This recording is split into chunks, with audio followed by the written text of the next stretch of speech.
Nós teremos exposição da Palavra de Deus, abrir as Escrituras Sagradas, Deuteronômio capítulo 7.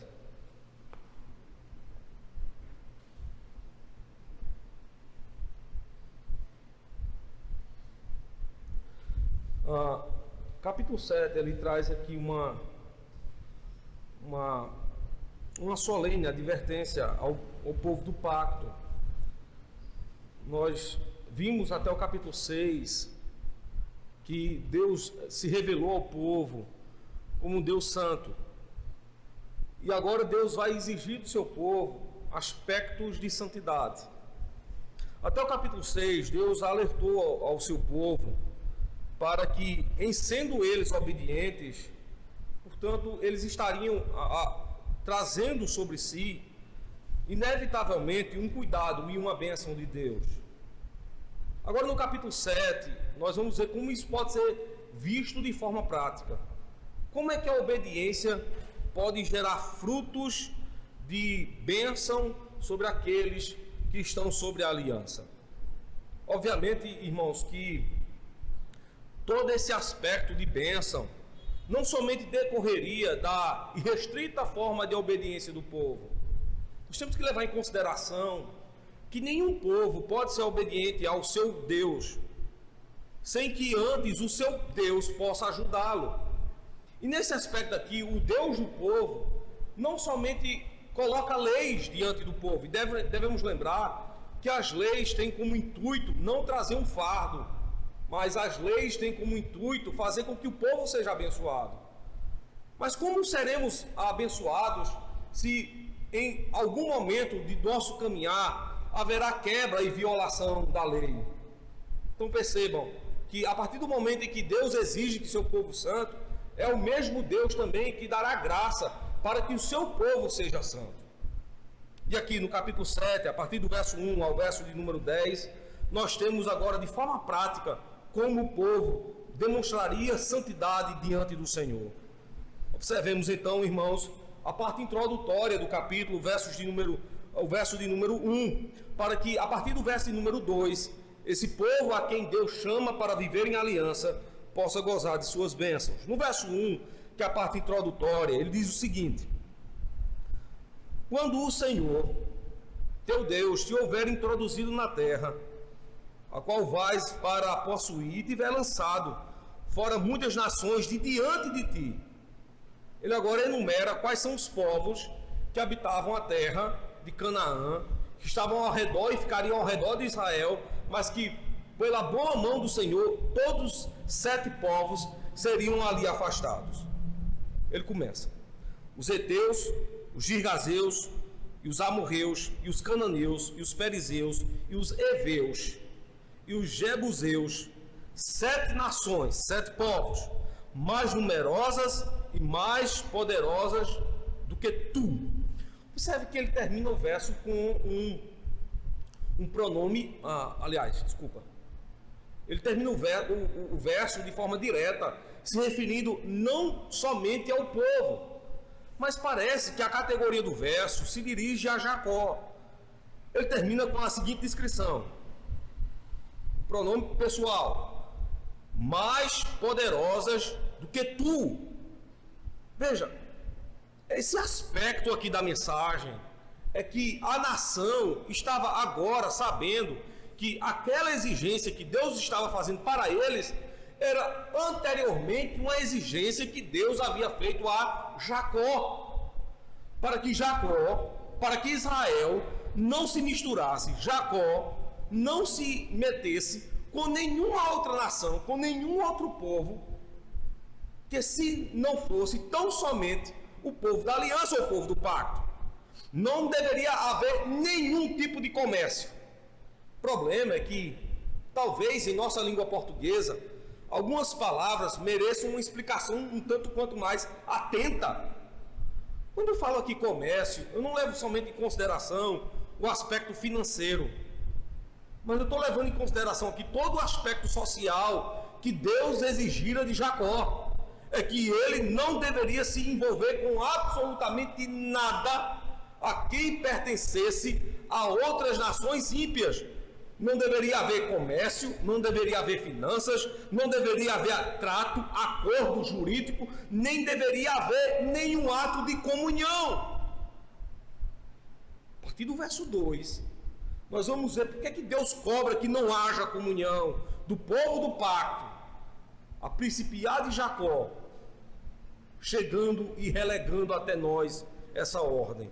Por que é que nós não devemos nos envolver em comunhão com aqueles que não servem a Deus?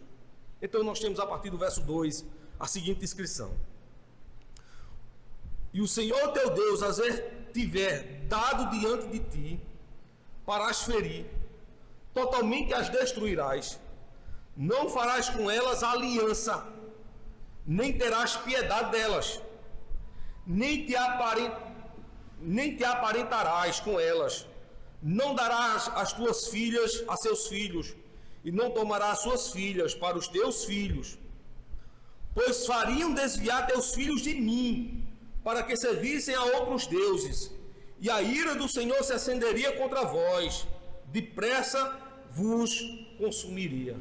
Veja, nós temos agora Deus dizendo por que motivo o povo do pacto não se envolve com aqueles que não temem ao Senhor. Veja, Deus não está dizendo aqui em nenhum momento que aquele povo é um povo que poderia levar a contaminação para Israel. Sabemos que ele já falou isso no passado.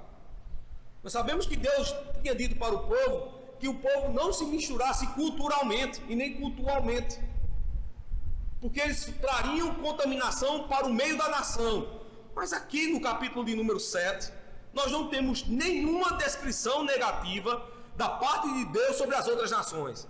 No entanto, nós temos um levante da parte de Deus contra as outras nações. Deus diz: se com eles se será contra vós. Veja, por que nós não nos misturamos com aqueles que não servem a Deus? É porque eles nos fariam mal? Alguém pode dizer assim: mas que mal, fulano, beltrano, cicrano, que mal aquele povo poderia nos produzir? O problema não é esse. O problema do texto não é porque a outra nação nos faria bem ou nos faria mal. O problema é que Deus não quer. É a sua exigência que nós devemos levar em consideração. É o cabo de toda a sua palavra que nós deveremos levar em conta. Em nenhum momento há uma afirmação negativa de Deus contra aquela nação, até o verso de número 4. Mas uma ordem explícita: Deus traria sobre vós a sua ira, e vocês diante dele seriam todos consumidos. Então a obediência legal não é em detrimento do que os outros podem fazer. A obediência legal, o mandamento, é naquilo que Deus de fato exige. E ele exige que não haja comunhão. Mas isso por outra, nós às vezes nos relacionamos com os ímpios esperando que haja um ato de igualdade. Pelos textos anteriores a este, Deus já havia demonstrado que nós não somos iguais. Não é uma relação de igualdade. Primeiramente, Deus faria uma distinção entre o seu povo e os demais povos. Levemos em consideração todas as suas tradições de adorações pagãs, de idolatrias, de atos maus, pérfidos. Lembremos em consideração de que não somente as suas tradições cultuais, ou seja, a forma como eles se envolvem com os seus deuses, mas lembremos também os seus atos. Os outros povos que não temem, que não servem ao Senhor, a sua ética é não ter ética. A sua moral é ser amoral, ou no mínimo imoral. Portanto, eles não usam de legalidade no envolvimento com o povo do pacto. Faça um acordo. Tente ver um acordo até entre nossos familiares, com aqueles que não servem ao Senhor. Pergunte como eles se relacionariam conosco. Tente pegar dinheiro emprestado de um familiar, seja ele quaisquer que for, que não tema ao Senhor. Observe como isso se dá na relação. Observe se ele usará de misericórdia ou usará de usura. Isso é um sinal claro que não existe aliança, não existe acordo e não deveria existir nenhum tipo de pacto entre aqueles que servem e temem ao Senhor e aqueles que desconhecem a Deus. Para eles tudo é natural. A pergunta-chave para eles é: que problema há? Que problema há se você estiver comigo neste dia e não for adorar a Deus? Que problema há? Que problema há está em nós nos envolvermos fazendo tais coisas? Que problema há? Nunca ninguém disse nada. Nunca deu errado. Mas que problema há? Que problema há se pensarmos assim, diferente daquilo que vossa liderança diz? Que problema há? Que problema há? Para eles há uma naturalidade comum.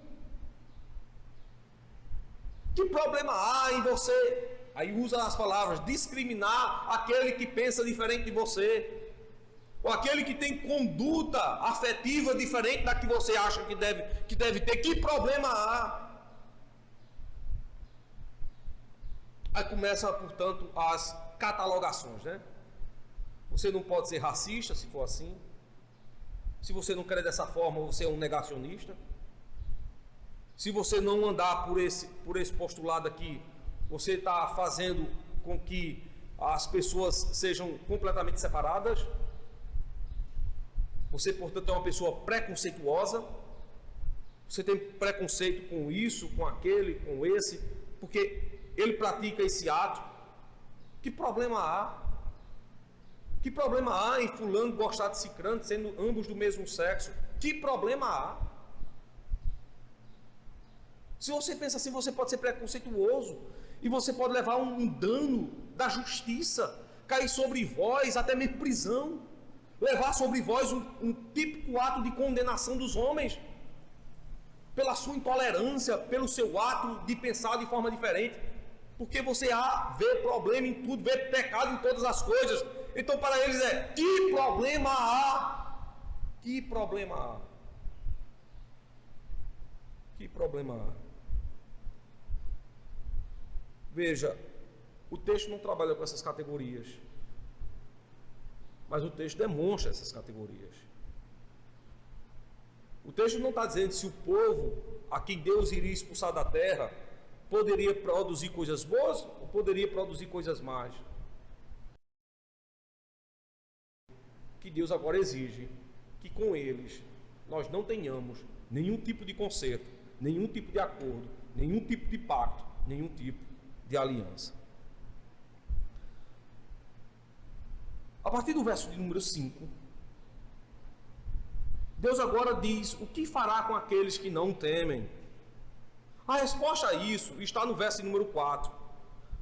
Haveria, portanto, um ato de prostituição a partir do momento em que os filhos do pacto pudessem se relacionar com aqueles que não servem, não temem, desconhecem ao Senhor. O juiz de Deus iria sobre eles dizendo: porém assim lhes fareis, derrubarei os seus altares, quebrareis as suas estátuas, cortareis os seus bosques, queimareis a fogo suas imagens de escultura. O motivo é porque o povo é um povo separado. Observem a palavra que está aí: santo.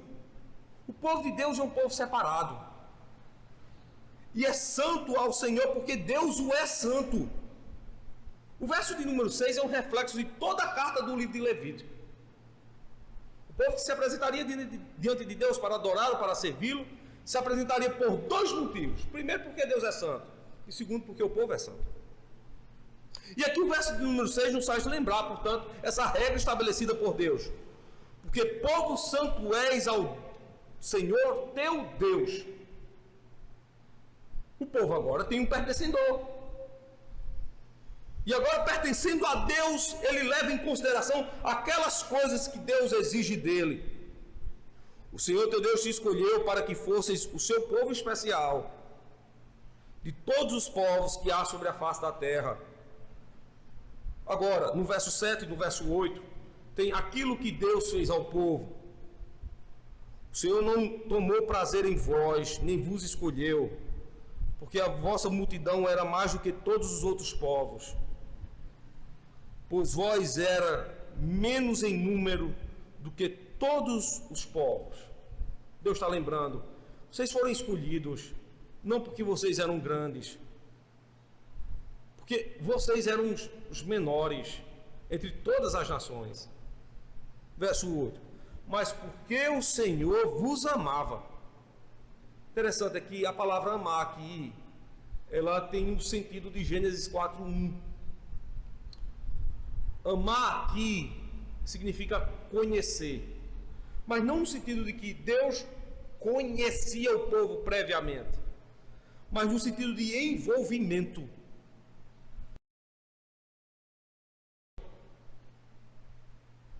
E nesse termo aqui, esse conhecer da parte de Deus para nós, é um ato de Deus se envolver conosco incondicionalmente, sem que nós tivéssemos nenhuma flor de beleza.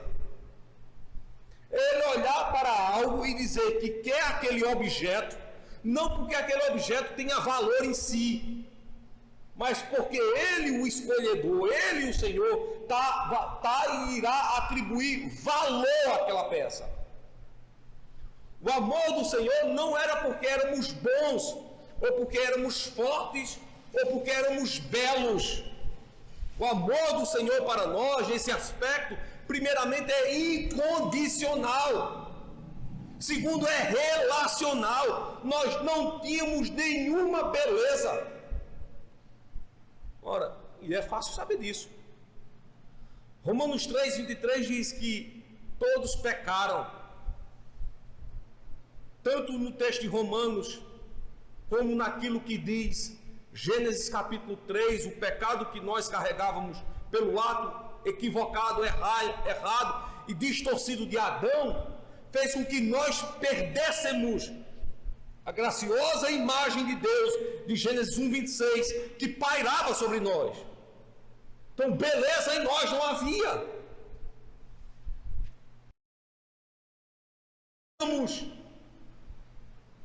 Lembre-se, nós somos enxotados do Éden.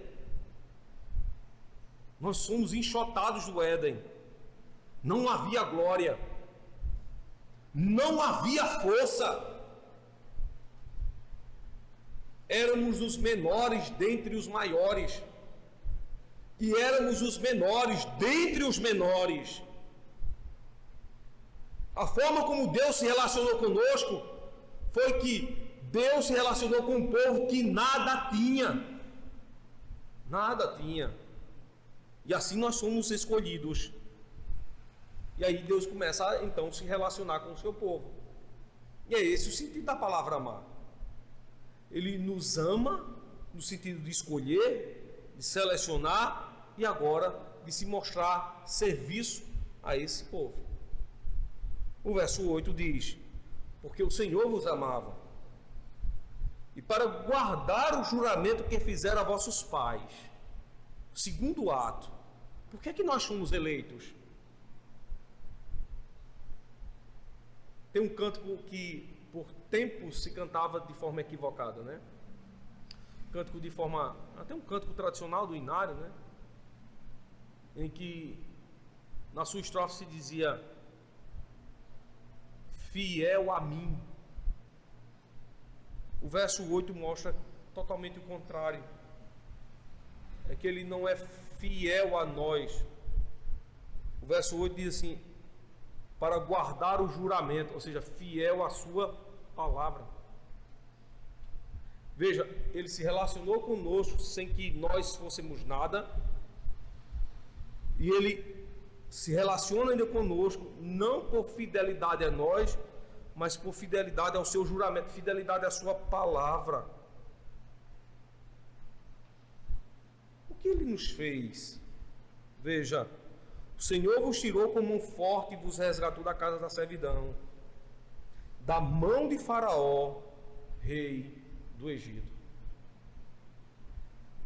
Da mão de Faraó, rei do Egito. Veja a implicação. O povo que glória nenhuma tinha, e o Senhor amou. O povo que nada tinha, mas o Senhor jurou fidelidade. Por juramento a sua palavra, Ele agora, com graça e misericórdia, os retira da escravidão. Que Moisés está dizendo o que está dizendo aqui no verso de número 8, não é à toa. Ao lembrar de que Deus tirou o seu povo do Egito, Moisés está transmitindo ao povo que toda graça, que toda sorte de bênção, que toda redenção e que toda misericórdia fora exercida por Deus. O povo nada houvesse de fazer. Uma lembrança dos atos misericordiosos de Deus no Egito faz-nos lembrar que nenhuma força o povo teve para que pudesse fazer algum ato redentivo para a sua própria salvação. Foi Deus que fez todas as coisas, desde macular as águas do Nilo, até ferir o último primogênito dos homens, desde fender o mar ao meio e soprar com seu espírito sobre terra para que ficasse seca e o povo passasse a pé enxuto, a fechar o mar, a cerrar o mar e batizar por imersão todos aqueles que eram comandados de Faraó. O povo não fez absolutamente nada e só acertou quando peregrinou diante de Deus. Então percebam, nós estamos diante de um Senhor a quem servimos, que se relacionou conosco sem que antes nada tivéssemos para oferecê-lo. Nos relacionamos com o Senhor, que éramos escravos, e Ele, com mão forte, graciosa e misericordiosa, nos arrancou de lá. Perceba, no verso 9 e no verso... Agora Deus diz quem é. Se no verso 8 Ele nos contou quem éramos, no verso de número 9 Ele nos dirá quem és. Saberás, pois, que o Senhor teu Deus, Ele é Deus, o Deus fiel. Veja, no primeiro mandamento, Deus faz lembrar ao seu povo algo gracioso. E o nosso... Toda a sistematização da palavra de Deus nos diz que Deus é Deus e que Ele é o único Deus. Eu não sei se você percebe isso no verso de número 9, parte A, quando Deus diz assim: saberás, pois, que o Senhor teu Deus, Ele é Deus. Ou seja, que o Senhor é Deus. Mas quem é esse Deus? É o Deus fiel, é o único Deus.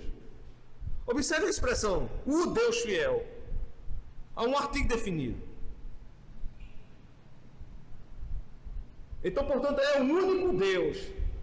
O Senhor teu Deus é o único Deus. E o que nos garante que esse Deus é bom? O texto vai dizer que Ele é permanente, Ele é fiel.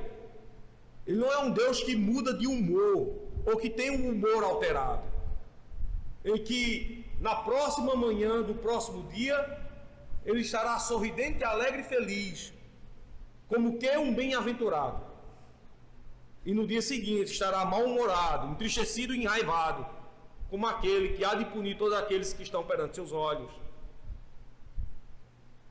O seu humor é inalterável, porque Ele é fiel. O sentido da palavra fiel aqui é permanente. Então o Senhor permanece guardando a sua palavra. Veja, a sentença posterior nos mostra exatamente isso, que guarda a aliança e a misericórdia ao seu povo. A expressão usada aqui por 1000 gerações, então é mostrando a permanência sobre aqueles a quem Ele vai abençoando. O seu povo, que por meio da aliança recebe a sua misericórdia. Perceba, é bom a gente colocar aqui uma colocação acerca das palavras.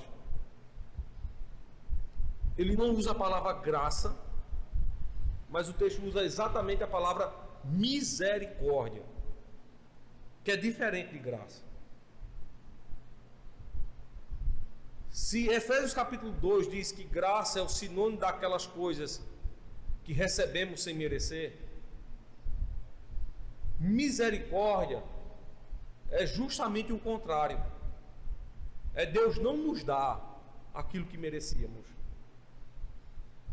Veja, essa sentença aqui do capítulo 7 é o povo que está recebendo a terra, mas que deveria receber o que além da terra? Deveria receber a morte, porque haveria 7 nações, 7 países mais numerosos e mais fortes do que Israel. O que acontece quando um invasor entra numa casa ou entra em um terreno onde os seus donos estão atentos e preparados? O invasor será abatido. O invasor será abatido. O que esse povo merece senão a morte?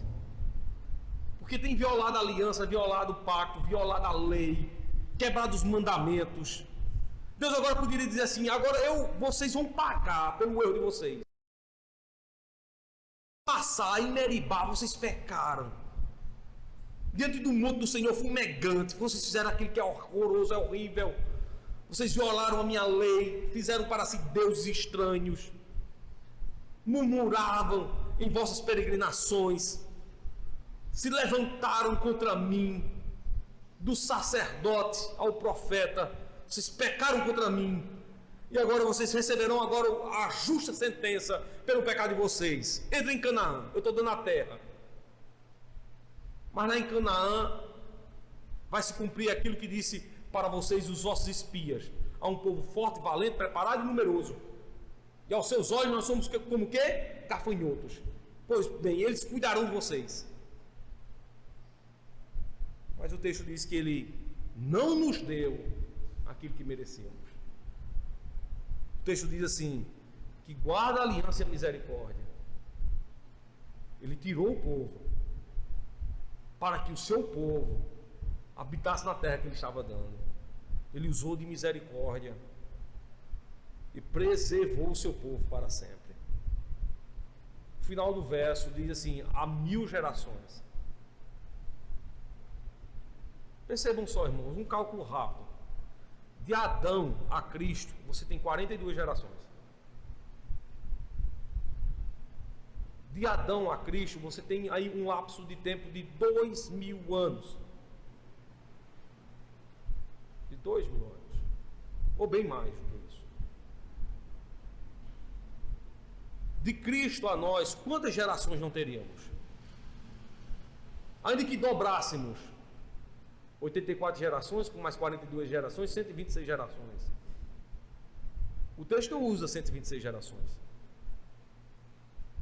O texto diz 1000 gerações. 1000 aqui no sentido de permanência. Não é no sentido de exatidão. Aquele mesmo ato simbólico que ele usa em Apocalipse. Do milênio, 1000 anos. Não é 1000 anos, literalmente. Mas é um símbolo para a eternidade. Então, se o tempo é eterno, o eterno será quem? O povo. E eterna será a promessa. Eterna promessa. Eterno povo. Eterno tempo. Se o tempo é eterno, porque Deus é eterno, eterno será também o seu povo. E guardado em eternidade, por causa da promessa, será o seu povo. Esse é Deus. O Senhor é Deus. E o Senhor é Deus permanente e fiel. E que vela e que guarda a sua aliança, preservando o seu povo para a eternidade. Deus preserva o seu povo para sempre. Esse é Deus. Veja, verso 8, quem somos nós? Verso 9, quem Deus é. A conclusão disso: Verso número 10 diz: e retribui no rosto qualquer dos que o odeiam, fazendo-o morrer, perecer.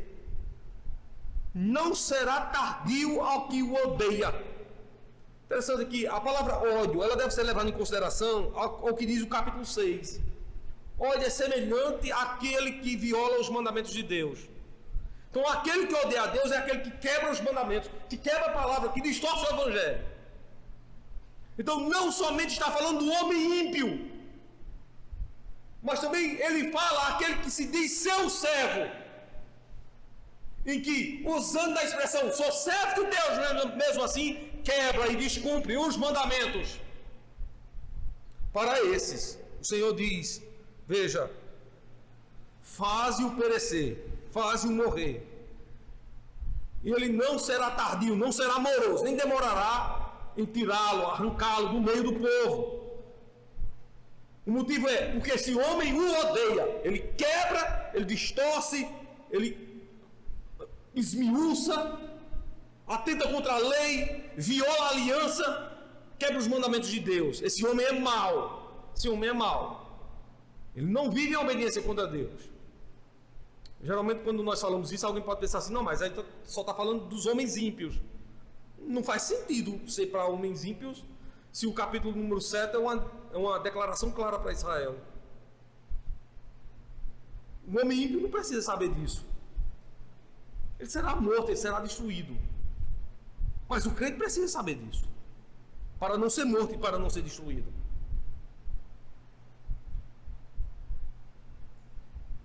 Aquele que viola o mandamento do Senhor, portanto, será morto. É por isso que Paulo, irmãos, levando em consideração a lei do Senhor, ele descreve aquilo que Deus exige de nós, capítulo 1 e capítulo 2 do livro de Romanos. E no capítulo 3, ele continua descrevendo, mas ele faz uma breve advertência, mas uma contundente advertência, dizendo que todos os homens pecaram, e o resultado desse pecado é Deus puni-los com a morte. Depois ele segue a mesma metodologia que é utilizada na lei: advertência e doutrinamento, advertência e doutrinamento. E ao chegar no capítulo 6, ele agora dá um alerta. Não somente porque todos pecaram, mas que agora, por causa do pecado, o seu salário será a morte. E ele segue a rítmica: advertência, conhecimento, doutrinamento. E ao chegar no capítulo 8, ele diz assim: porque Deus se relacionou com vós, e agora vós sois filhos de Deus. E ele vai dizer: porque vocês agora são mais do que vencedores.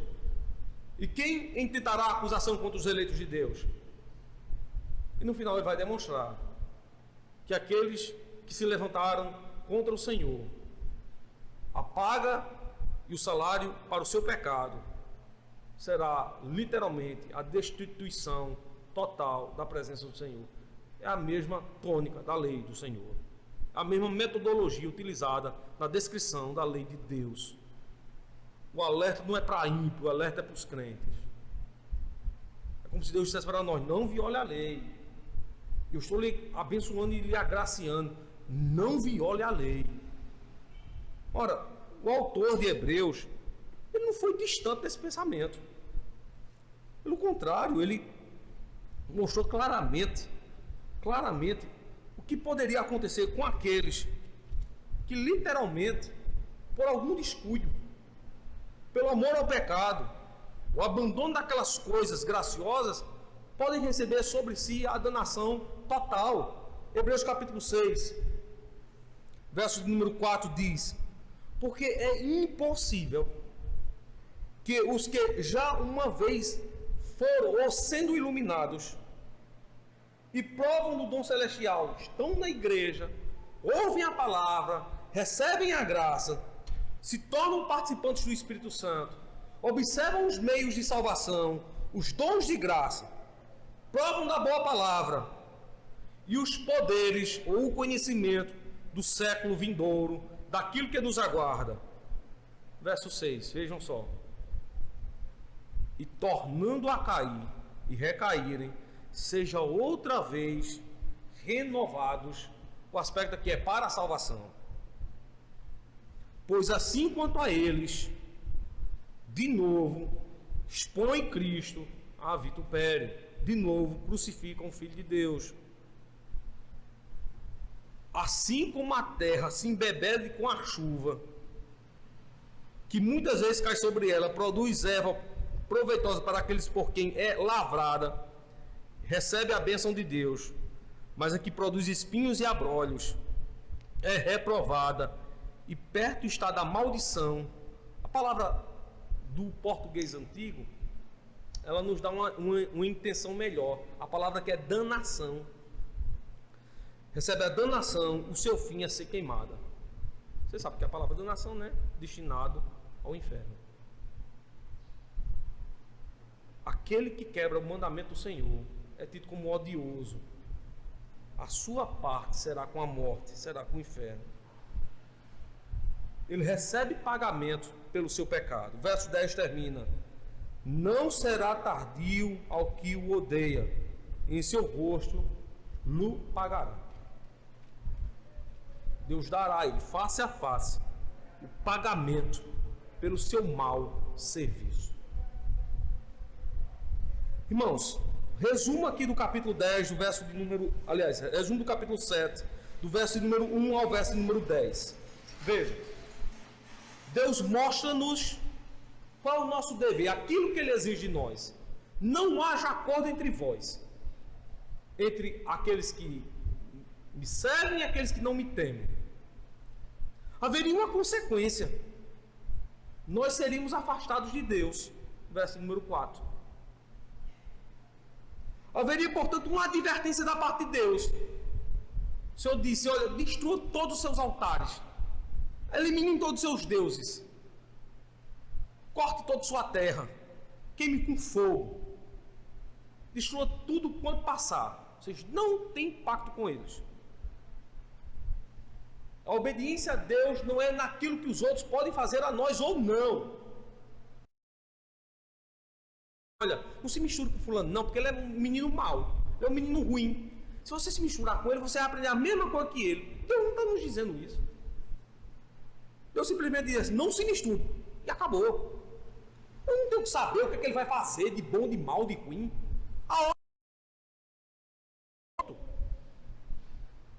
Não faça acordo, ponto. Aqui não há uma descrição do que seria de bom, o que seria de ruim, o que deveríamos ganhar, o que deveríamos perder. Veja, se houvesse acordo entre Israel e aquelas nações, você já imaginou a quantidade de homens de 7 nações mais numerosas que Israel, o quanto de escravos Israel não teria? Muito mais forte do que o Egito foi. É uma coisa lógica, irmãos. Mas a ordem do Senhor é: não faça acordo nenhum, destrua os seus altares, mate o povo, queime em suas fazendas, queime em seus bosques, as suas plantações, elimine seu gado. Não quero acordo nenhum, o acordo é zero.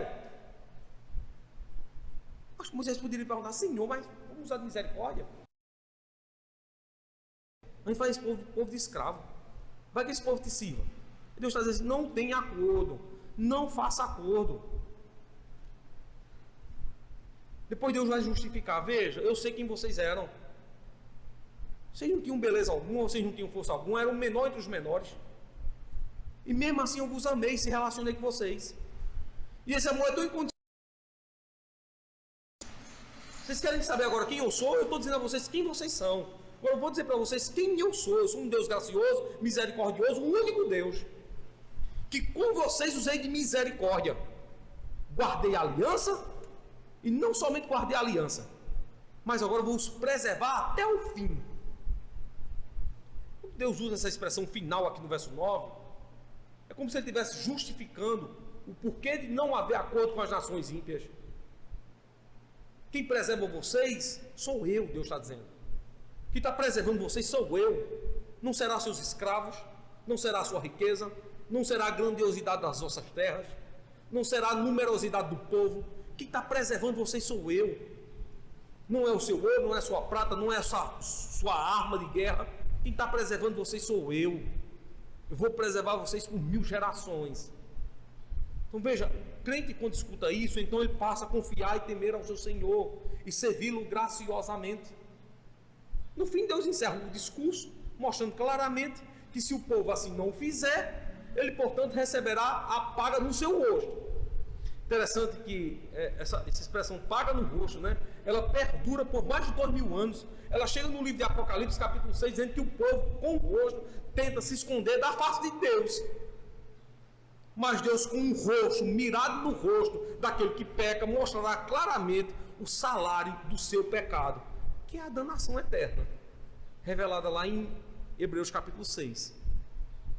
Danação eterna para aqueles que amaram ao pecado. Então, irmãos, que seja esse o nosso dever: servir ao Senhor sem contestá-lo, estar diante de Deus em firme obediência de propósito aos seus mandamentos, sem levantarmos questionamento ou dúvida, porque nós sabemos quem somos, bem como sabemos quem é o nosso Deus. É um Deus fiel e zeloso, que vela e que cuida da sua palavra, e porque vela e que cuida da sua palavra, velará e cuidará também do seu povo, fazendo com que a gente permaneça para sempre. Amém, irmãos. Nesse instante, vamos ficar de pé. Vamos orar com gratidão ao Senhor da palavra. Vamos receber bênção divina. Por fim, vamos cantar o cântico de número 11 do nosso cenário. Nos preparando hoje à noite também já para o culto. Louvemos, irmãos, ao Senhor. Senhor nosso Deus, nós te agradecemos, porque o Senhor nos prometeu chegar até aqui. O Senhor nos fez chegar até aqui. Foram os teus esforços, ó Deus, que fez com que a gente fosse preservado. Foi nenhum ato de bondade nossa, bem como revela a tua palavra. O Senhor nos amou sem que antes nada fôssemos. Agora pedimos, Senhor, usa de misericórdia para conosco. Dar-nos a nós um coração contrito e quebrantado, pronto, disposto a te servir.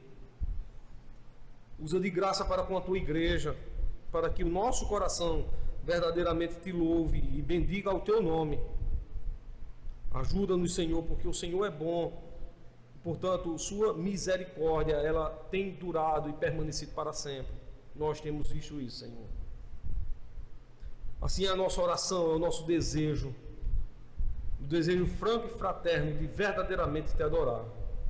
O Senhor tem sido bom para conosco, tem guardado a aliança e tem feito com que o teu povo ciente e certo daquilo que o Senhor fará em nós e por nós. Assim, Senhor, nós oramos agradecidos e oramos em nome de Jesus, nosso Senhor, que vive e reina para sempre.